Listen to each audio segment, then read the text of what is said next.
So at the beginning, I was thinking about a title for this, and I was thinking something catchy. And I thought 1,000,000 feet of pipes, but this seemed to be catchy. But this number you think is a little bit too high, about right, or too low? It's just within WSDOT alone, for Washington State UT for like interstate highway like I-5, I-45, not counting the city and county roads. So 1,000,000 linear feet is too high, too low, about right? Too low. Well, I don't know exactly how many linear feet, but I think it's on the low end. Yeah. So in Washington for highway, we have more than 7,000 miles. And this number was like 10 years old or something. Now we probably have more than 7,000 miles. And you convert to feet, that would be 36.9 million feet. And if you have only 1,000,000 feet, yeah, that could be low. And then some people got tell me, well, it's not broken. Why do you need to fix it? What do you think? True? Not true? Well, how do you know it's working or broken unless you can investigate it, right? Yeah. And I just attend the webinar by the city of Mercantile, and I was impressed that you already have a program working already. I probably need to talk to you after this, how to get it done.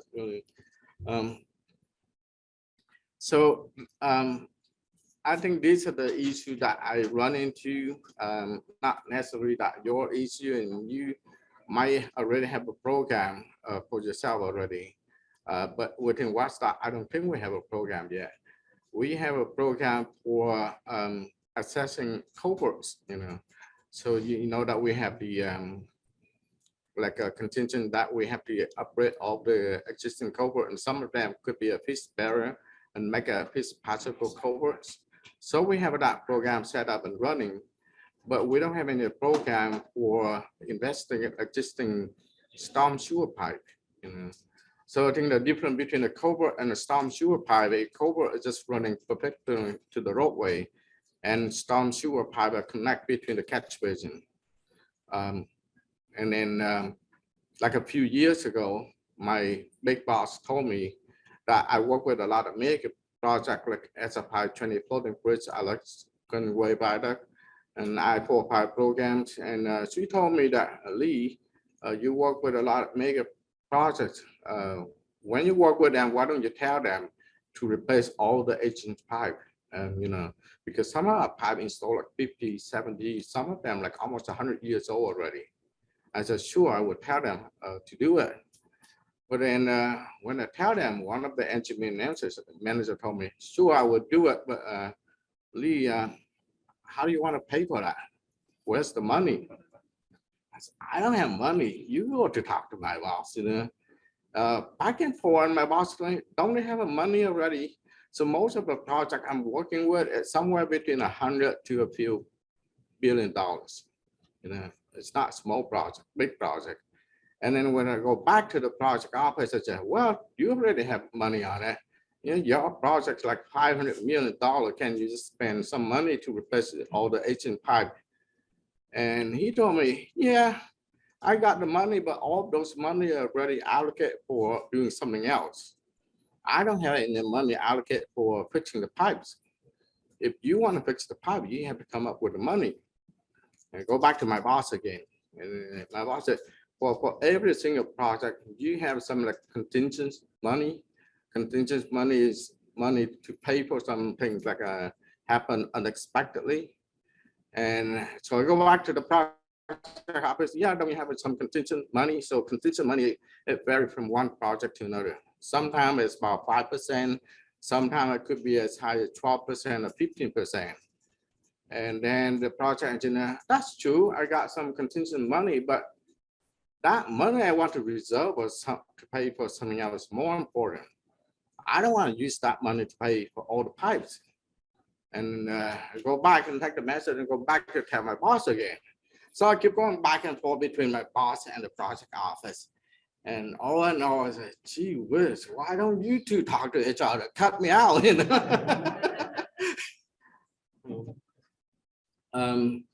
So I think these are the experience that I'm running into. I can tell you what the problems that I'm running into.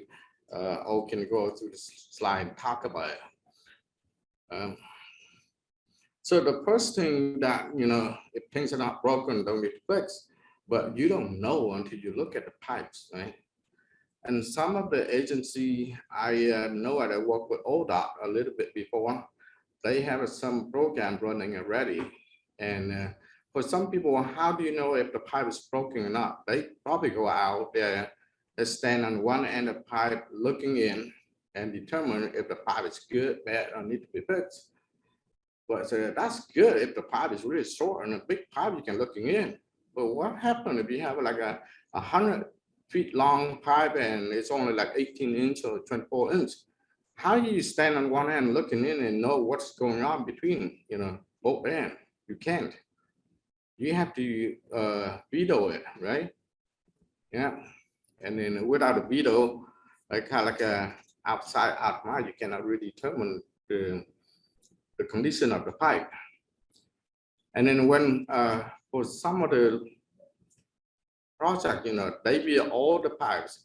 And then the issue that I have with the video is when I look at it, I come up with one recommendation for certain pipes.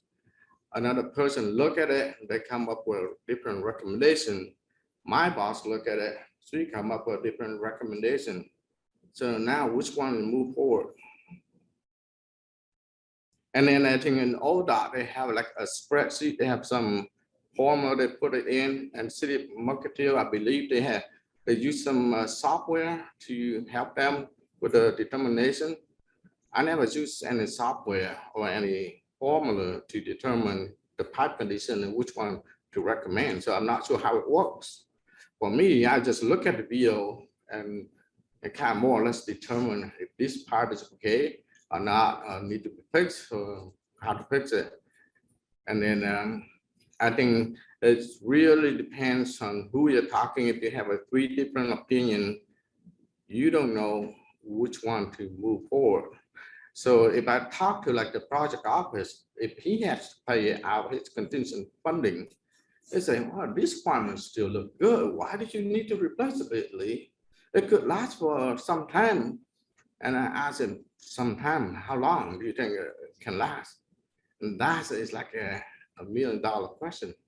Nobody know how long the pipe will last. Another 5 years, 20 years, 50 years. How do you determine how long it will last in the future, right? So I think the first thing we need to do is probably need to veto the pipe. And within WSDOT, we have like level 1 and level 2 inspection. So level 1 is kind of like usually done by maintenance people. They go out there and look at it, and they probably come up with some recommendation. If the pipe looks bad, they probably recommend to another level. And level 2 is usually done by hydraulic engineer. We go out, we videotape it, and when we do a level 2 inspection and we come up with a list that all the pipes that we look at, and then we come up with a recommendation, but then the recommendation is stay there. It doesn't get funding, it's not really moving forward with it. And this level 1 and level 2 is just for culverts alone. We don't have a program for storm sewer pipe. And then I think recently I got talked to someone, talked to my boss too, that what about the underrange pipe? Do we need to replace them or fix them? What do you think? Do underrange pipes work forever? Probably not. Along S117 in Kent, City of Kent, we install a lot of underrange pipe because adjacent to the highway got wet on both sides of it, and we install a lot of underrange pipe. All of those are clogged up already. What do we do with it? Replace them with new one? Repair them? We don't know yet. So I think that we we probably need to have a program or something for storm sewer pipe inspection. But within WSDOT, the most recent project that I have to fix is along I-45. Sinkholes are popping up here and there. It's in the parking right area next to the highway also. So we have to fix it as soon as possible, and the cost was like $4 or $5 million just for one pipe. And then another really high cost is the Thunderhill Creek culvert replacement. It happened almost like 10 years ago. It's also along I-45 in Renton area next to Sam Club. So when it sent me the video, I look at it. The pipe is 48 inch to 52 inch something. When I look at it, some portion of the pipe is already partially collapsed. And I kind of talk to other people, say, you need to replace this pipe as soon as possible, otherwise collapse. And they asked me, well, when you think of collapse, I say, I don't know, but it looks like good to collapse anytime, And then I talk to the planner and say, well, if you want to fix it as soon as possible, you have to declare it's like an emergency project. And nobody can approve it as an emergency project by the regional administrator. It's a big boss. And I can talk to him and say, yeah, if you want me to declare this an emergency project, I have to go through a lot of red tapes and this and that. No, I cannot do that. Back and forth, say, well, it's up to you. I'm just telling you, this one can collapse anytime. So I'm talking back and forth with him like in a 2 to 3 weeks period. All of a sudden, bam, it did collapse. And it collapsed when during Christmas time. Yeah, a lot of rain coming down and a lot of fall too. And I think that now we got, he didn't need to declare emergency anymore. It is a real emergency because it's flooding the upstream property. And they have to bring not just one pump, but like 12 different pumps, 12 pumps together, bring out pumps a lot of water. And I remember the cost for a monthly cost for pumping alone, like $300,000-$400,000 a month just for pumping water. And we cannot pump through I-405 to the downstream because there's no culvert going through I-4 already collapsed. We have a pump in different locations on the upstream end, and we were struggling what to do and how to do it quick. So it took like a few months to fix that pipe, and that cost was, I remember, was really big too, in a range of $5-6 million. And if you determine, if you knew up front, and if you can't have a program like City Multi-Till, you fix it before collapse, that might not cost $5-6 million, right? It would be much cheaper. How much cheaper, I don't know.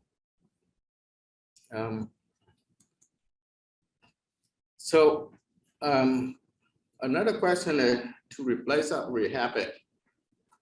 Some of these are the factors that we should consider. Cost is probably the number one thing that we have to think.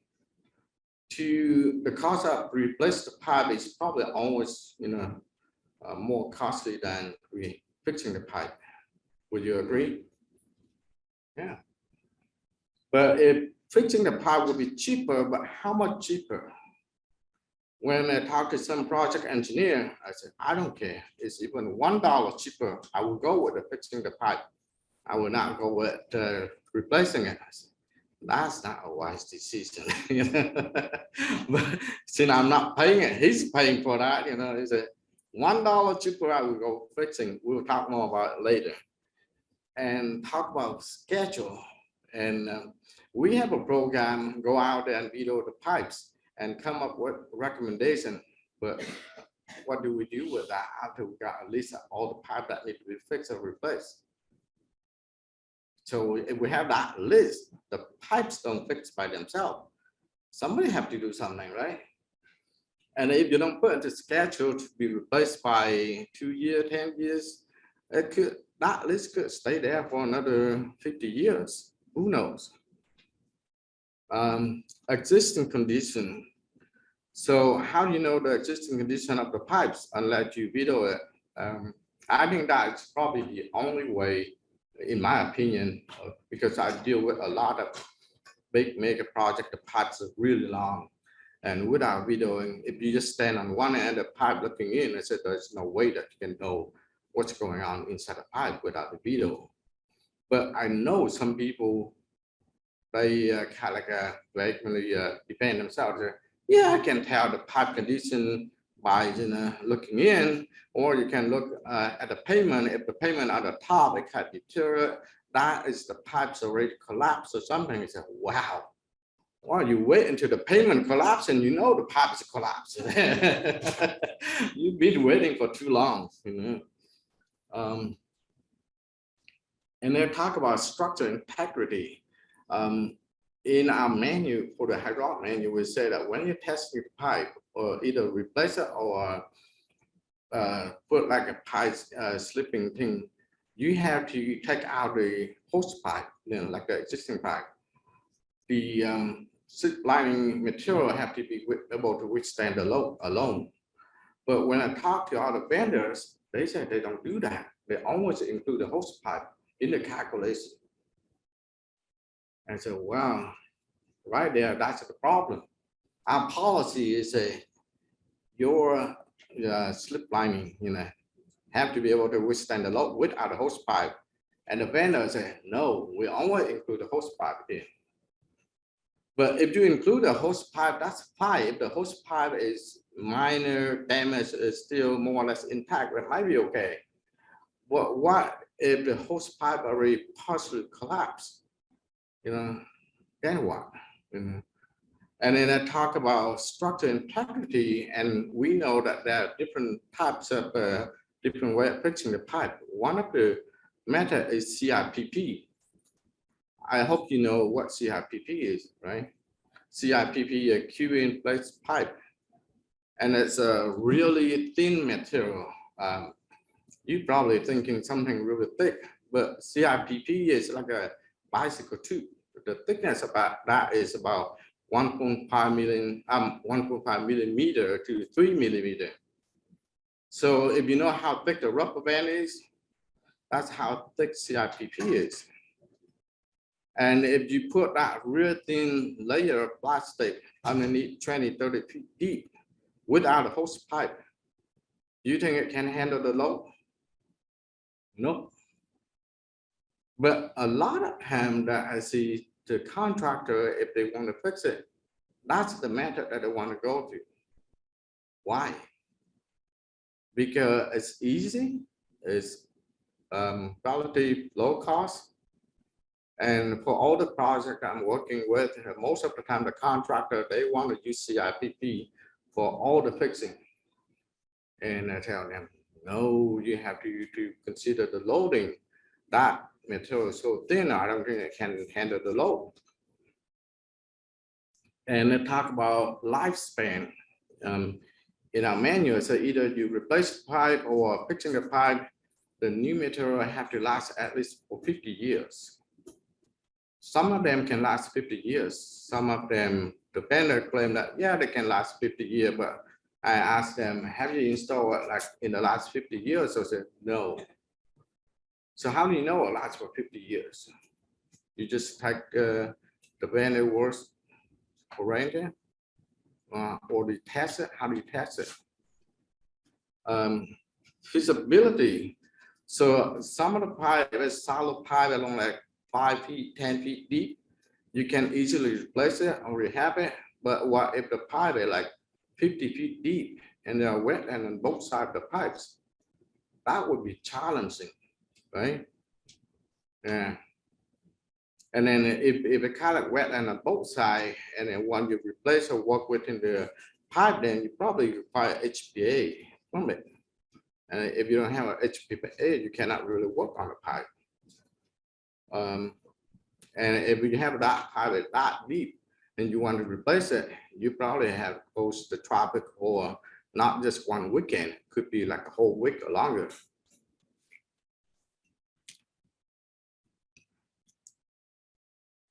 So cost, so like I mentioned earlier, there was project engineer, I say, I don't care if fixing the pipe is $1, less than replacing it, I would go with fixing it. I say, no. you better think it again, you know. So how you know cost should not be the main factor for driving the determination. I can more or less come up with a recommendation. There are many things you have to consider, whether to replace the pipe or fixing it with slip ply or some other method. So I think that if the cost typically for fixing the pipe is somewhere between 60% to 80% of replacing the pipe. And if the cost is like 80% of fixing the pipe, and I think that replacing it with a brand new pipe, you know it will work and you got everything requirement met, like structure integrity, no environment and impacts and this and that. So if the costs of fixing 80% of cost of replacing, I more or less recommend you better replace it instead of fixing it. Would you agree? Yes. Yeah. And the method for construction or rehab. So most of the project I'm working with the contractor recommends CIPP, but right now we are more or less put a hold on that one because of two major concerns that we have. One of them is that liner is so thin, it might not be able to support the load. Number two is the environmental impact. So CIPP, if you install it, there are certain protocol to follow. If people follow correctly, there won't be any problem. But those protocol, if you don't follow correctly, you know, the installer or nearby people can get sick. Yeah. Or, you know, if the resin has not 100% cure, you know, it can wash out to downstream and fish can get killed. And you might get into problem for that. But those are the short-term impacts. And we also have a question about the long-term impact. What if you install CIPP for sometimes 2 years, 5 years? Do you go back and kind of like take out sample water and testing it to see if it's still leaching toxic material or not? I've been searching up and down, talk to different agencies, talk to EPA, and they recognize that issue. They said that some study need to be done, but nobody haven't done that study yet. So if you know anyone or you know if CIPP installed for 2 years, 5 years old, is it still leaching toxic material? Please let me know. But you're right, this CIPP material is not anything new. It's been used for 50 years, but a lot of times they use it in like water pipe for drinking water. I said, well, it's good for human consumption. Why not? It's good for the fish, right? But it depends on who you talk to. I know that some of the, I work on some of the ferry terminal and they have some issue with water pipe and they want to use some of the material and for water pipe. And they say, yeah, if it's good for human, it's be okay to release to the south, right? They said, no, it cannot be. I said, why? You the thing is, it will hurt the fish. I said, with the chloride inside the drinking water, it cannot, you know, discharge to the bay. I said, that's interesting. You can bring it, you cannot dump that water to the south. That's weird. So it really depends on who you talk to. But CIPP have been used for a long time, yeah, 50 years. Whether or not it's toxic, harmful to the environment, I don't have the answer to that for the long term. Yeah. Short term, they recognize that there's some issue with the short term impact, but if you follow a certain step, you know, then that can be avoided. And then when you replacing or rehabbing, fixing the pipe, it depends on the quantity too. If within the project, you only need to replace like 100 feet or a few thousand feet, the cost probably be up. But if you got 10,000 feet within the project, and it probably going down. And then how WSDOT projects are created is kind of a little bit interesting because within WSDOT, I think the project can be categorized like different projects, like improvement projects, like you install a signal, that could be an improvement project, or preservation, you replace the pavement with new pavement, that preservation, or it could be capacity. You build another lane next to I-5, that be capacity. Well, we don't have any program for fixing pipes. So at least, I've been talking to different people, and if you don't have a program funding, so how do you fix this 1 million feet of pipe? Yeah, the pipe don't fix by themselves. So at least you have to recognize which pipe to be fixed or replaced, get the money, and then have a program, right?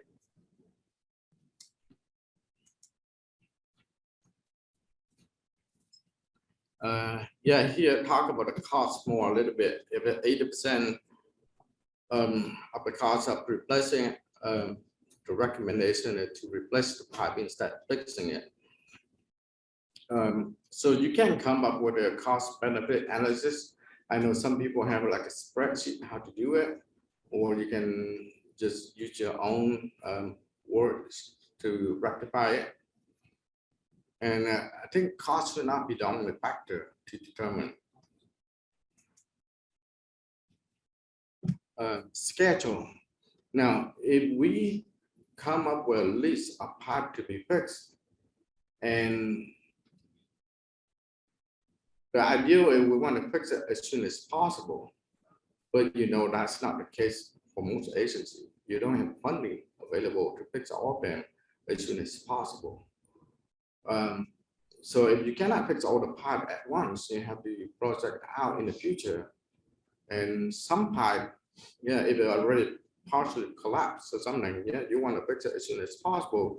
But if all the pipes can last a bit longer, the tricky part is how much longer that you have to replace.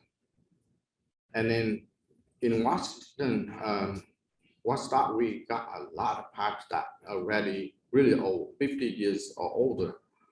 And now we recognize that we need to investigate and try to determine, look at all these pipes, just like city marketing, to determine which pipe need to replace, how soon we need to replace them, come up with the funding. But if we only replace like a few pipes here and there, but these pipes are kind of like aging much faster than the rate that we are replacing them, we will have an issue. So one of the projects I'm working on is the brand new highway. It's at 509 in Beaumont area. So we asked the design builder to be take all the pipes, and they would have somewhere between 100 to 120 pipes. And guess how many pipes that we actually replaced and rehab for that project? So they will have 100, 120 pipes. We replaced 2 of them and rehab 2 of them. That's 4. And if we keep doing this rate, the pipe is very, getting deteriorated much faster than we're replacing them. One of the reasons why that they could not replace all of them as we want to is just like we mentioned that almost all the projects I'm working now are design build projects. I'm not sure you know what exactly it means. So we have more or less 2 different type of projects within WSDOT. One of them is design big build project. You design everything to 100%. You put together a hydraulic port, and some people review that hydraulic port and approve it, and you send it out for bidding, and they bid it, and they just build per plan. Everything built per plan. The cost already got estimate and allocate for that cost. But for design build project, we don't do that. We only come up with a conceptual hydraulic port, and that conceptual design is somewhere between 15% to 30% at most. We did not go out and videotape all the pipes. We did not recognize which pipe need to replace or rehab. We got delegate that risk to the design builder. And then during construction, design builder will have an opportunity to go out and video those pipes And when they veto, and we will look together with the contractor and come up with a recommendation. And then how do we pay for it? I think we pay for it by change order. I mean, you kind of know if we pay by change order, it will cost like 2 times, 3 times more. We don't want to pay by change order. But if the contractor veto 100 pipes and they come up with an average cost to replace 100 pipes, and the PE said, I don't have money for that. So we're going back and forth and negotiate. And the PE said, yeah, I got the contingency money, but I want to reserve that money to pay for other stuff. I can spare usually a few $1,000,000 to replace some of the pipe. And that's how much they can spare for me to replace 2 pipes and rehab 2 pipes. So what would be the better way to handle it? The better way to handle for design build project, I think at least if it's possible, that we should veto all the pipes in advance and determine which pipe to be replaced or rehab in advance. And we include that list in the contract. And the contract already got the list that these are the pipe that they want to remove or replace. And then talking about fixing the pipe, there are many different ways to fix the pipes. And as I mentioned, 90% of the time, the contractor will propose CIPP.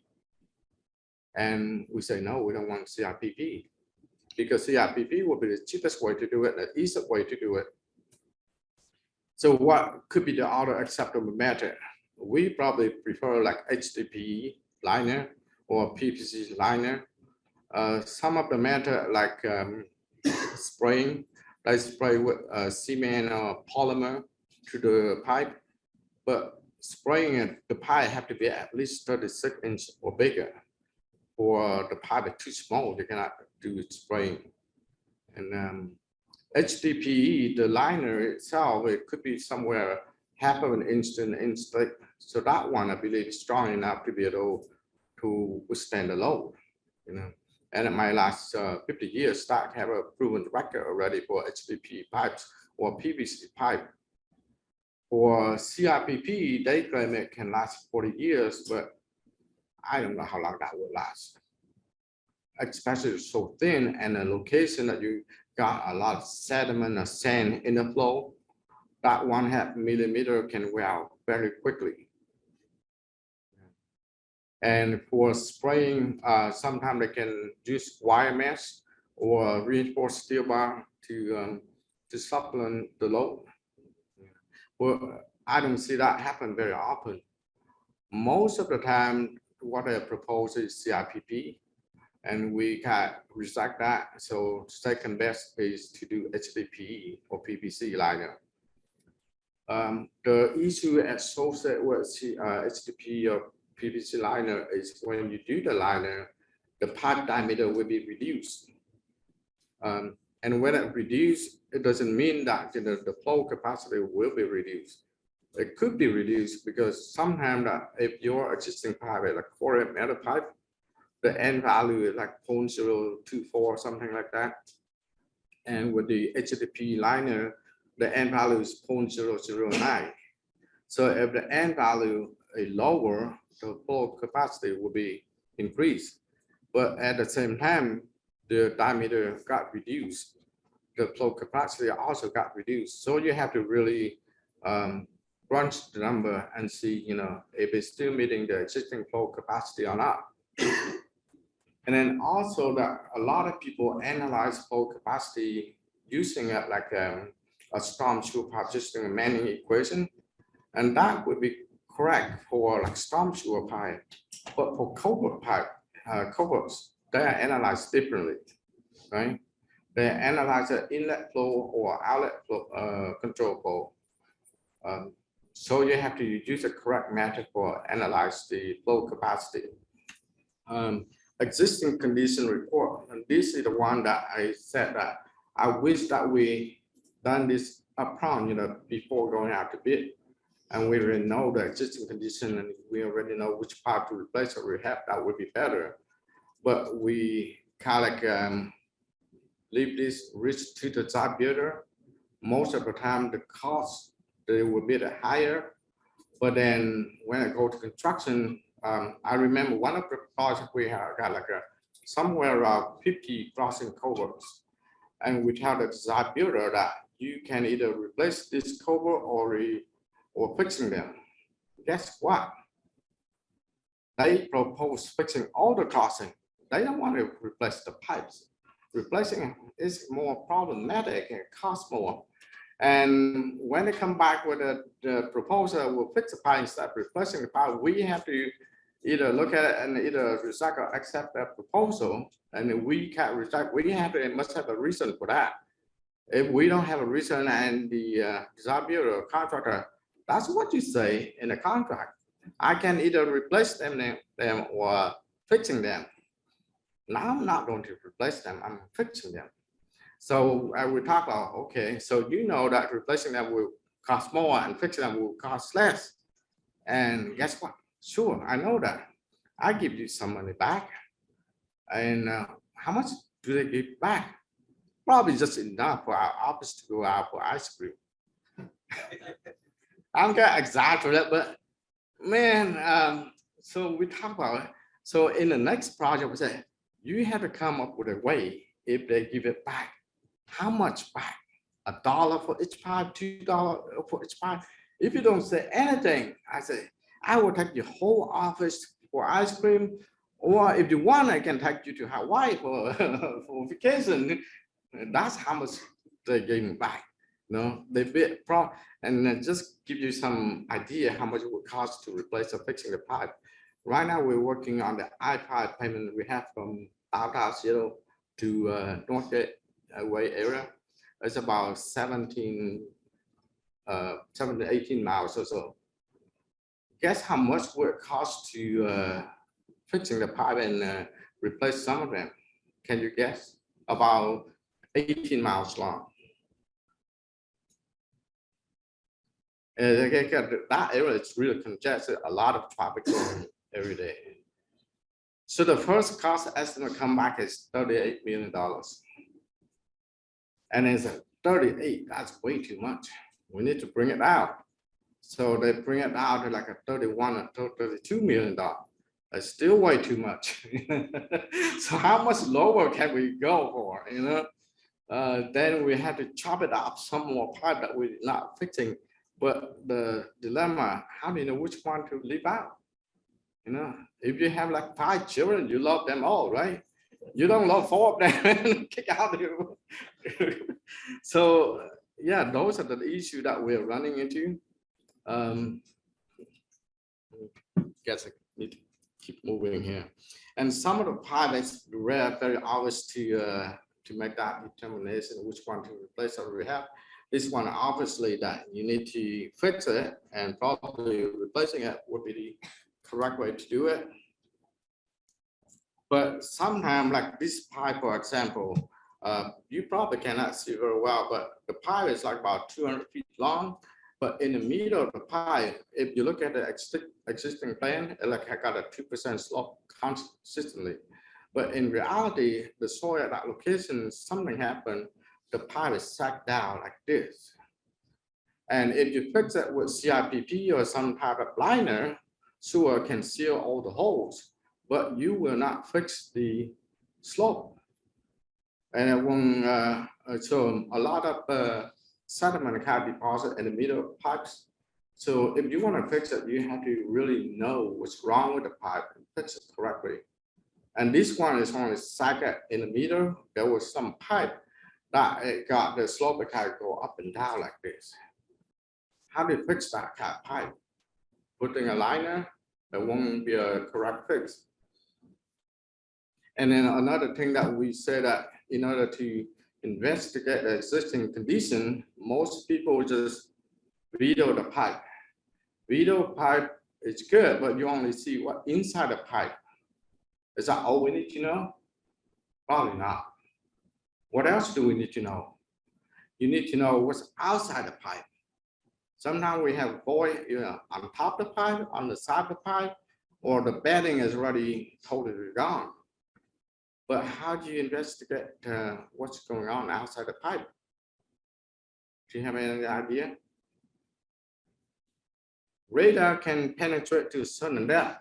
If your pipe is 50 feet deep, you might not be able to do it. Right now, I don't know the answer yet for some of the deep pipe. How do we investigate outside the pipe? Good recommendation. So for some pipes, when it collapses kind of instantly, like cement concrete pipes, you know. But other pipe like okay, some other pipe can last a little bit much longer. And then like this one, if some people suggested fixing the pipe, that would be crazy, right? And then here we have some longitudinal crack along the pipe here. And if you don't have a good requirement or clear requirement in the contract, guess what the design builder contractor proposed to fix? Sure, I go in, go to Home Depot and buy like a tubes, big tubes with epoxy, and they go in and epoxy all the crack. Is that acceptable? Yeah, if it's not acceptable, but if you don't have a clear requirement in the contract, that's what they're going to do. And they say, yeah, with all the trips, this cost me like say $200. We got some money left, Lee. I'll take you out for a steak dinner. So what are the things that we have to think about, you know, or problems that we're running into with pipe rehab? Structure integrity, you know. Some pipe be okay with the hose pipe in there, but if the hose pipe is totally gone, you cannot count on a hose pipe for structure integrity.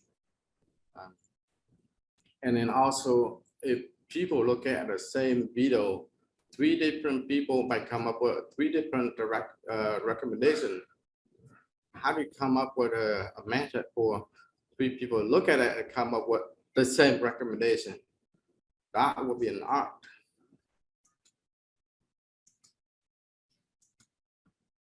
Flow capacity, I think we talked about this already.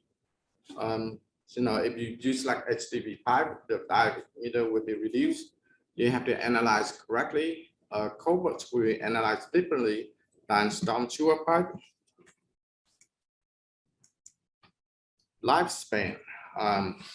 Can you take the value words at face value? If they tell you it will last 100 years, would you believe it? If you don't believe it, how do you prove them wrong? Piece of constraint, yeah, some parts are easier to replace, some are more difficult. And when it comes to cost, you know, it's not like one size fits all calculation. It depends on so many factors. Environmental impact, we talked about CIPP already. All the material seem to be okay. It seems CIPP is the one that some people have concern about the environmental impacts. And I talk about the long term and the short term of it. The long term of it, we don't know. The short term, there's something you can follow for the short term impacts. So the big question is how do you replace or rehab a million feet of pipes? Somebody said, easy, just obtain money, buy a lot of pipes, go out and replace it. Yeah, that would be the solution. But most people don't have unlimited funding. They don't have a lot of time. You don't have 100 years to replace this pipe.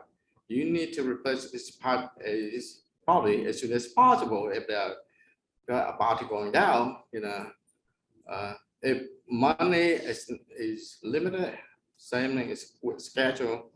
How you get it done quickly and for really not much money at all. If you have the answer to this, many people will hire you to come fix the problem. So I think that the first thing that we need to do is pipe assessment. We need to know the existing condition of all these pipes, and somehow we have to put into a program like city and marketing, I believe. And then you plan the work, you work the plan. I don't think any other way to replace the pipe or fixing the pipe. Do you have any idea how to do it? USD free tax. That's what another way. I guess my time is up. Is that 5 more. Yeah. 5 more? 5. Oh. So the real challenge for me, at least for the project I'm working on right now, is we run into the issue that sometimes we don't have clear language in the contract. So a lot of argument with the contractor. We, the DOT, they have something in mind. We want something that will last for another 50 years or longer. We want something that will be able to convey the flow and be able to handle the load. You know, we're not asking for much, right? Just be able to convey the flow, last for 50 years, and be able to handle the load. That's about it. But the contractor, they have a different in mind. They have which one is the cheapest way for me to do to procure the requirement, and which one the easiest way. So I can say the easiest way and the cheapest way probably is CIPP. But CIPP, I really say, have an issue with the environment concern and also for the structure integrity. So if you say, no, you cannot do CIPP, where does it say in the contract that I cannot do it? You know, if you don't have a clear requirement state, then you are doomed. They will send you money just for ice cream for the whole office. So if CIPP is not allowed, the next step they probably would do HDPE's lining, and then run into flow capacity problem. Sometimes if you don't have jack pit, you cannot do it. So there are many different ways to fixing the pipe, and which one is the best way? It depends on who you talk to. If you talk to someone within WSDOT, we come up more or less. I think HDPE liner would be one of the way that we will accept it, but be careful about the pipe diameter will be reduced. Flow capacity might be reduced. And you have to analyze differently if it's a culverts or storm sewer pipe. And then the last sentence, I said the pipes is much faster than the rate that you're replacing them. If you only replace two pipes in a whole year, and 4 of them fail or 10 of them fail in a whole year, you better catching up. With that, I don't know if you have any questions.